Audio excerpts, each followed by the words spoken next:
And welcome, dear students of class ninth.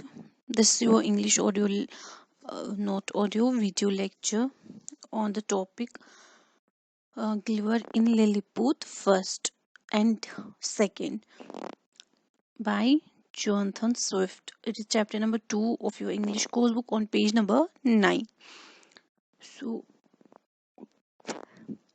if you want to read about Jonathan Swift, you can look at our book and read from there.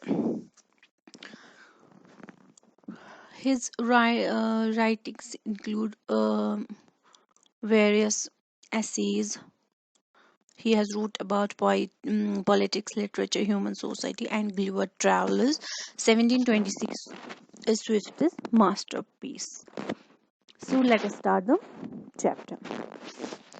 Lemuel Gulliver was a third of the 5 sons. His father was a small landowner in Nottinghamshire. He was educated at Imola College in Cambridge. Then he served as an apprentice to a well-known surgeon in London. After 3 years, he was sent to Leiden to study medicine. He decided to settle down in London and married Edmond Burton, who bought him a good dowry.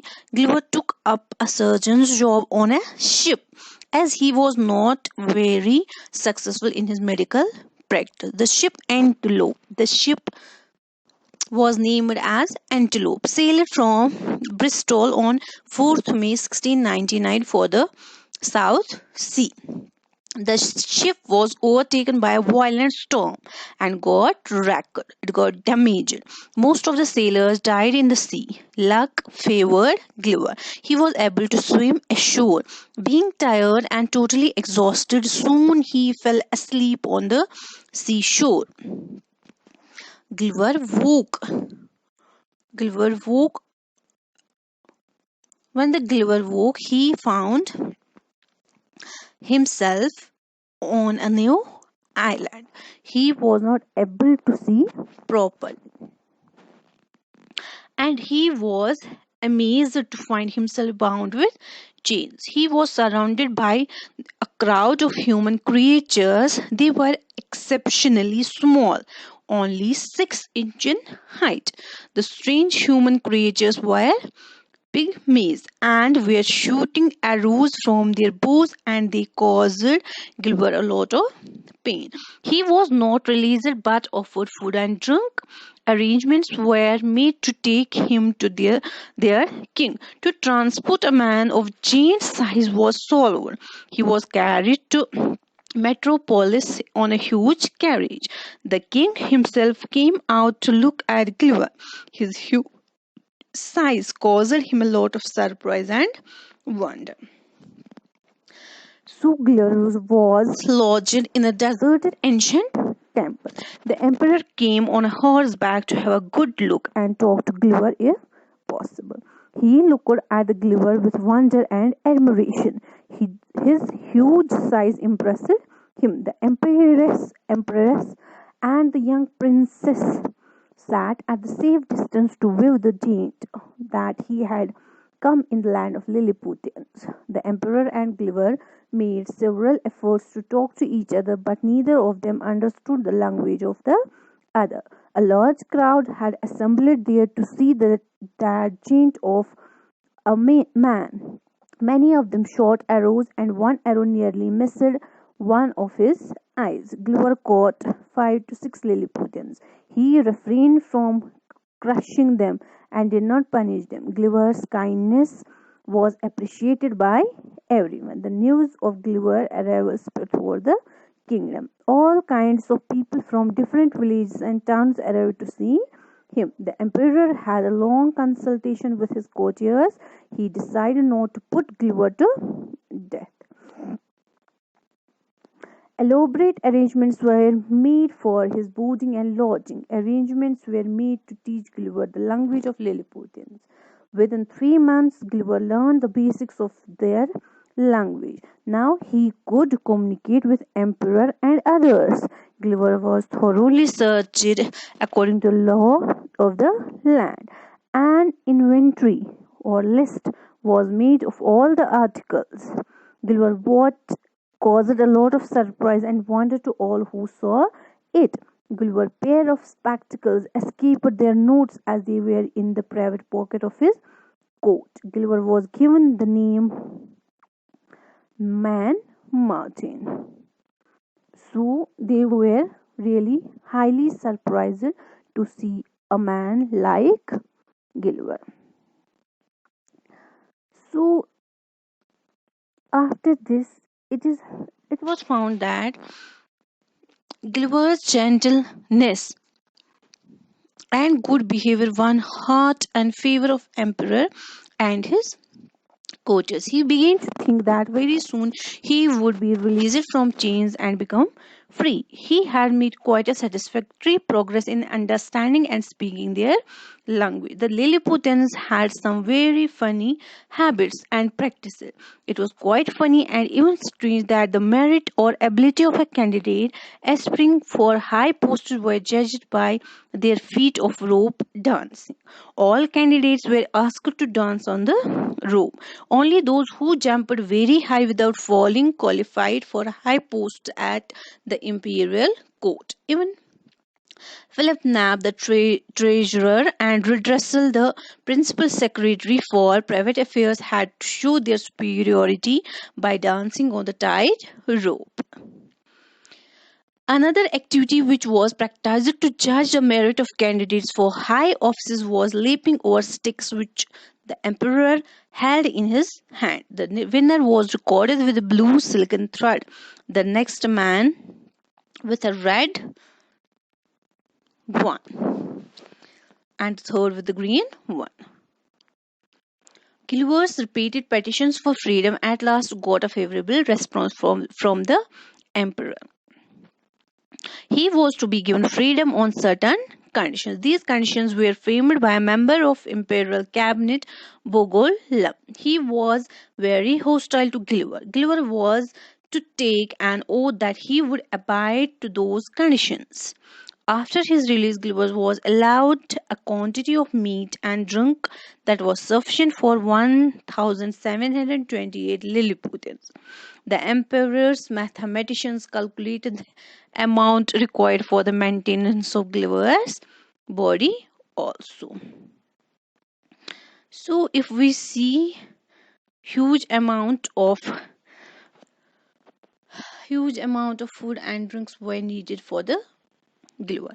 Now Gulliver was a free man. He sought the emperor's permission to go around the metropolis Medendo, that is the city. The permission was granted. A proclamation was made. The people were asked to keep away from Gulliver's route. They were asked to avoid being crushed by the man Martin. The windows and roofs were crowded with spectators to watch Gulliver walking through the main street. The town was capable of holding 500,000 people. The people lived in 3 and 5-story houses. The shops and markets were stocked. The emperor's palace was situated just in the center of the city. Gulliver could have glimpses of the empress and the young prince and princess. The empress smiled graciously. She offered her hand through the window and Gulliver kissed it. So, one day, Principal Secretary of Private Affairs Redressel visited Gulliver and told him about the state affairs prevailing in land of Lilliputians. The country was faced with two dangers. Redressel disclosed that the country was divided into two parties, the emperor's party and the opposition party. The emperor and his party believed in boiled eggs being broken at the smaller end, and the opposite party insisted on breaking the eggs at the bigger end. This was the reason for their division. Very funny. I think it is a very funny reason. The two parties were known as Big Andes and Little Andes. Similarly, there were a conflict between those who wore high-heeled shoes and those who wore low-heeled shoes. The only other great empire in the universe was the Emperor of Belfescu Island. It was a rival of Lilliputians and was as large as powerful. The opposition party in Lilliput was in league with Emperor of Belfescu. The Emperor of Belfescu had now assembled a huge fleet of ships to invade Lilliput. Gulliver promised his full support. Bonifacio and Lilliput were separated by a channel which was 800 yards wide and 6 feet deep. Gulliver told the emperor that he would seize the whole fleet of ships of his enemy. He took a few cables to which he tied some hooks. He waded through the channel and succeeded in pulling 50 of enemy's largest ships towards the Lilliput. As Gulliver was very huge as like us, and ships were as small as a matchstick. So he was able to pull 50 enemies' largest ships. It was a great blow to Belfast. The Emperor of Lilliput was highly delighted. As a token of gratitude, he conferred on Gulliver the highest title of honor which existed in Lilliput. The Emperor of Belfast was humbled. The Emperor of Lilliput now expected Gulliver to demolish and damage armored force of Belfast completely. He wanted Belfast weakened forever. He wanted to rule over Belfast through a viceroy. Gulliver did not believe in causing unnecessary bloodshed and damage to the enemy. He believed the expectations of the emperor, so the emperor became cool towards Gulliver. A peace treaty was signed between Lilliput and Belfast. Now Gulliver expressed a desire to go and meet Emperor of Belfast. The emperor only gave the oral permission. Soon, Philip Knapp and Bolgolam were able to prejudice the emperor against Gulliver. They convinced that his friendliness with Belfast would mean Gulliver's withdrawal of support from Lilliput. However, Gulliver was able to neutralize the conspiracy by rendering a great service. He was able to extinguish a fire in the apartment of Empress. Sufficient was not available. Gulliver had to make water to extinguish it. Emperor was happy and Empress was annoyed. Gulliver had committed an act which was illegal and could invite a capital punishment. So, if we see, both Belfast and Lilliputians signed a treaty and they became now friends. And this was all about the chapter.